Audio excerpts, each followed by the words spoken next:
Yes, I was born and raised in South Africa. My father was a rabbi. There were many rabbis in my family. Significantly, the women in my family were leaders. My late grandmother was the first woman leader of the South African Jewish community at a national level. And my mother was an outstanding leader in her own right. Fascinatingly, my mother's work, apart from being the wife of the rabbi, was to work within the Black community of South Africa during the apartheid time. And she was an educator, and she was the principal of a nursery school teachers training college, which was the only such college for the Blacks of all of Southern Africa.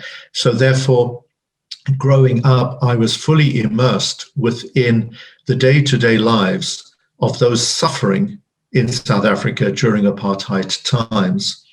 And I've always been exceptionally sensitive to the needs of the downtrodden and have seen it as being part of an integral part of our Jewish faith, that we should seek to serve the needs of ourselves and also every human being on earth. I want to absolutely talk about that point, because the next question was going to be, what impact did seeing and living amongst apartheid have on you? You've begun answering that question, but I really want to sort of carry on, because one of the things, I lived in South Africa as a Black journalist after apartheid, about 5-6 years after apartheid, which was very much still the early days in which the laws had gone, but the system and social economic system that underpinned it hadn't ended yet. And one of the things I was very aware of was that through the anti-apartheid struggle, Jewish leaders played a very, very prominent role within the ANC, within the trade unions, within the South African Communist Party. And, every single leader of the ANC has been on record to say that, the Jewish, South African Jewish community played an instrumental part in the anti-apartheid struggle. Yes, that is correct. And growing up, I didn't know any other way of life. But it was from my home that I learned that this was not the way of life that we should be proud of.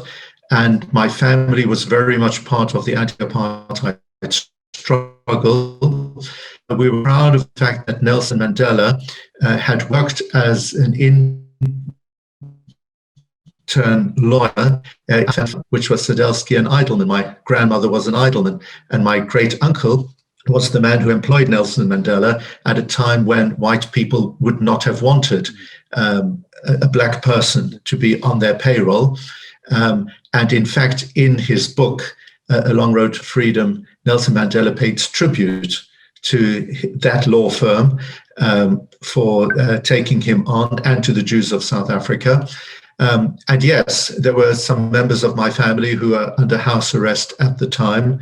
And my father, who was a rabbi, made a point of paying visits to prisoners in Robben Island, and had many stories to tell about those experiences. So, yes, we grew up. It was a system of life. You couldn't do anything about it. This is how life was. But I was raised to understand that the repugnant way that we viewed apartheid to be was an integral part of our faith, and how, as Jewish people, for us, as the Talmud says, the most important verse of the whole Bible is Genesis chapter 5, verse 1, which records the fact that every human being is created in the image of God, and therefore we have a responsibility towards one and all.